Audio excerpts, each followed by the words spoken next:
ओम नमः शिवाय, जय महाकाल। आप सबको पता है कि 18 सितंबर को हरतालिका तीज का बहुत ही पावन सा दिन है और साथ ही साथ इस दिन पड़ रहा है सोमवार, जो कि इस पर्व को बहुत खास और बहुत विशेष बनाता है। अगर आप अपने परिवार में बहुत ज़्यादा उदास रहते हो, चाहे अपने हस्बैंड वाइफ को लेकर के, बच्चों को लेकर के, या फिर फैमिली में हमेशा टेंशन बनी रहती है, इच्छा पूरी नहीं हो रही है, धन संपदा की हमेशा कमी रहती है, तो ये वीडियो आपके लिए है। पूज्य गुरु जी की कथा से सुन के बहुत अच्छे से बताऊँगा। बस 5 पत्तियों को छूना होगा, छोटा सा उपाय करिएगा इस फुलेरा के दर्शन के टाइम पे, और आप जो कुछ भी मांग लोगे वो सारे विशेष आपकी पूरी ज़रूर होंगी। बहुत ध्यान से सुनिएगा, ठीक है। सबसे पहले आपको मैं ये बता दूं कि ये जो मैं आपको उपाय बताऊंगा 2-3, वो सभी लोग कर सकते हैं, चाहे कोई भी स्त्री व्रत हो या ना हो। अगर आप व्रत हैं तो भी करेंगे, नहीं व्रत हैं तो भी करेंगे, ठीक है। नियम समझते हुए चलेंगे, एक एक पॉइंट क्लियर करूंगा।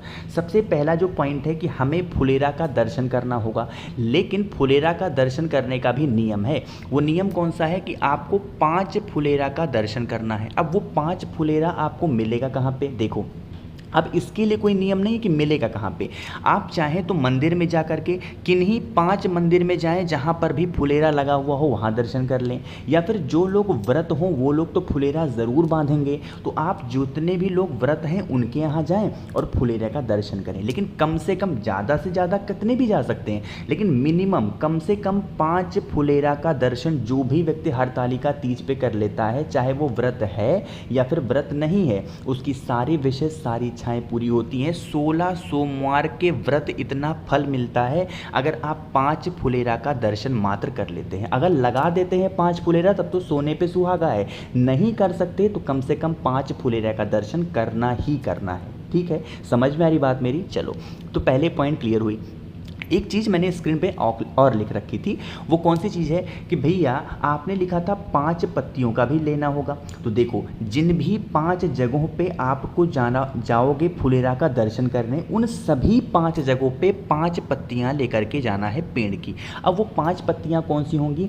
किन्हीं भी पेड़ की 5 पत्तियां, कोई सा भी पेड़ हो। इसीलिए मैंने स्क्रीन पर इतने सारे पेड़ लगा रखे हैं ताकि आप कंफ्यूज ना हो, है ना। आप कोई सा भी पेड़ ले लो, आम हो, अमरूद हो, कोई सा भी पेड़ हो, कोई फूल पत्ती का पेड़ हो, कोई सा भी ले लो। बस तुलसी माता के पत्तों को छोड़ करके कोई भी 5 पत्तियां लेना, और जिन भी 5 जगहों पे जाना फुलेरा का दर्शन करने, उन सभी 5 जगहों पे 5 पेड़ की 5 पत्तियों को अपनी कामना, अपने जीवन के कष्ट को कहते हुए समर्पित करना है ना। पहला काम तो ये समझो। और हाँ, आपको यह काम सुबह के टाइम नहीं करना है, ये करना है प्रदोष काल में। अब हरतालिका तीज पे प्रदोष काल कब पड़ रहा है, कल भी बताया था, आज भी जितनी वीडियो बनाऊंगा सब में बताऊंगा। ये प्रदोष काल का ही महत्व है, होता है हरतालिका तीज पे, ठीक है।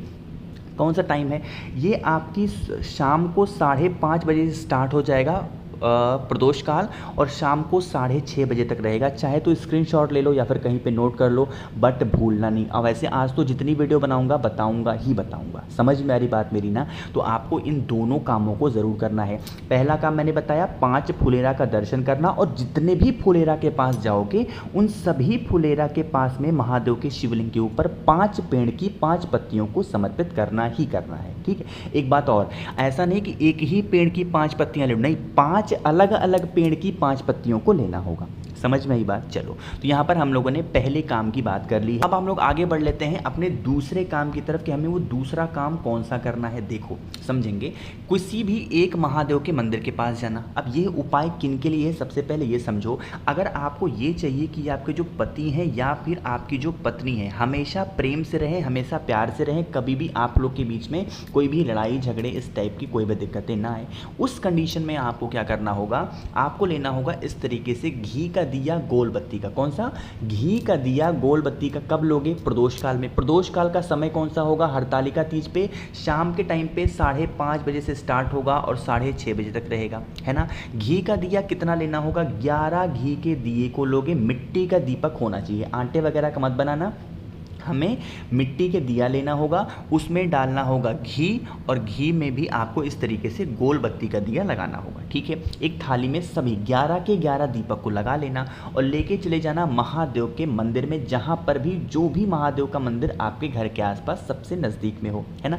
ले जाएंगे और महादेव की आरती आपको करनी होगी उसी 11 के 11 दीपकों से। ऐसा नहीं किसी एक से कर दो, नहीं, उन सभी 11 के 11 दीपकों से आपको महादेव की आरती करनी होगी महादेव के मंदिर में जाकर के। और वो भी कब जाओगे? शाम के टाइम पे प्रदोष काल में। बार बार कह रहा हूँ, हरतालिका तीज पे पूजन का जो महत्व है वो प्रदोष काल में ही है। समझ में आ रही बात मेरी? तो इसलिए आपको प्रदोष काल में ही करना है। जो भी व्यक्ति 11 दीपक से गोल बत्ती का घी का दिया महादेव के उनकी आरती कर लेता है तो हस्बैंड वाइफ या फिर उनके परिवार में हमेशा प्रेम बना रहता है, कभी भी लड़ाई झगड़े का माहौल उनके पास में नहीं होता। ठीक है, समझ में आ रही बात मेरी? चलो, तो यहाँ पर हम सभी लोगों ने 3 चीज़ों की बात कर ली है। एक बहुत ही इंपॉर्टेंट चीज़ की हम लोग बात करते हैं जो है चौथी चीज़, और वो चौथी चीज़ है कि अगर कोई भी व्यक्ति आपके घर में बहुत दिनों से बीमार पड़ा हुआ है, उसकी बीमारी ठीक नहीं हो रही है, तो आपको क्या करना होगा। लेकिन अब आपको बताऊँगा, उससे पहले एक छोटा सा काम आप सबको करना है कि वीडियो को शेयर ज़रूर करना है, मैक्सिमम जितना कर सकते हो। फेसबुक पे हो, इंस्टाग्राम पे हो, जहाँ पर भी हो,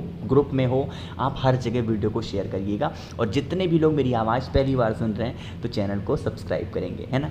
यहाँ पर देखो, बीमार व्यक्ति के लिए क्या करना होगा, आपको लेना होगा इस तरीके से दूध, है ना, लेकिन सिर्फ प्योर दूध नहीं लेना, एक छोटा सा बर्तन लेना, बस तांबे का लोटा ना हो, और उसमें आपको डालना होगा दूध। ठीक है, दूध डालना और फिर इसमें डाल देना पानी, आधा दूध डालना आधा पानी डालना। और जो भी व्यक्ति आपके घर में बीमार पड़ा हुआ है, चाहे आप खुद हो या फिर किसी और के लिए कर रहे हो, उनके ऊपर से 21 टाइम्स, कितनी बार? 21 बार। कुछ लोग क्या करते हैं, सिर्फ सर के ऊपर घुमा लेते हैं, ऐसी गलती नहीं करते। हमेशा सर से लेकर के पैर तक आपको घुमाना चाहिए 21 टाइम्स, 21 बार क्लॉकवाइज डायरेक्शन में, जिस दिशा में घड़ी घूमती है। घुमा लिया, कलश को लेके जाएंगे, लोटे को लेके जाएंगे पीपल पेड़ के नीचे। सुबह जाना चाहो सुबह जाओ, शाम को जाना चाहो शाम को जाओ। और उसके बाद श्री शिवाय नमस्तुभ्यम का ध्यान करते हुए पीपल पेड़ के नीचे उस व्यक्ति का नाम और गोत्र बोल करके दूध और पानी का जल समर्पित कर देना। उसकी जो बीमारियां होंगी वो धीरे धीरे करके ख़त्म ज़रूर होंगी। क्योंकि आज के टाइम पे हर इंसान सोचता है कि हमारे पास पैसे भले ही थोड़े से कम हो, बट हमारे घर का कोई इंसान बीमार ना पड़े। वरना आपके पास बहुत पैसे भी हो जाएंगे, और अगर कोई बार बार बीमार भी पड़ेगा ना, तो आपको पता है ना कि सारे पैसे फिर ख़त्म हो जाएंगे। तो ऐसे पैसे रहने का और ना रहने का कोई मतलब नहीं होता। अगर आपको मुझसे फ़ोन पे बातें करनी है, मैसेज पे बातें करनी है, तो आप मुझे इंस्टाग्राम या फिर फेसबुक पे सेम आईडी से फॉलो कर सकते हैं, द नेचुरल प्लैनेट 108। जितने भी भाई बहन मेरी आवाज़ पहली बार सुन रहे हैं तो चैनल को सब्सक्राइब करेंगे, और हाँ, वीडियो को लाइक ज़रूर किया करिए। कमेंट सेक्शन में भी पूछ सकते हैं जो कुछ भी आपको पूछना होगा। ओम नमः शिवाय, जय महाकाल।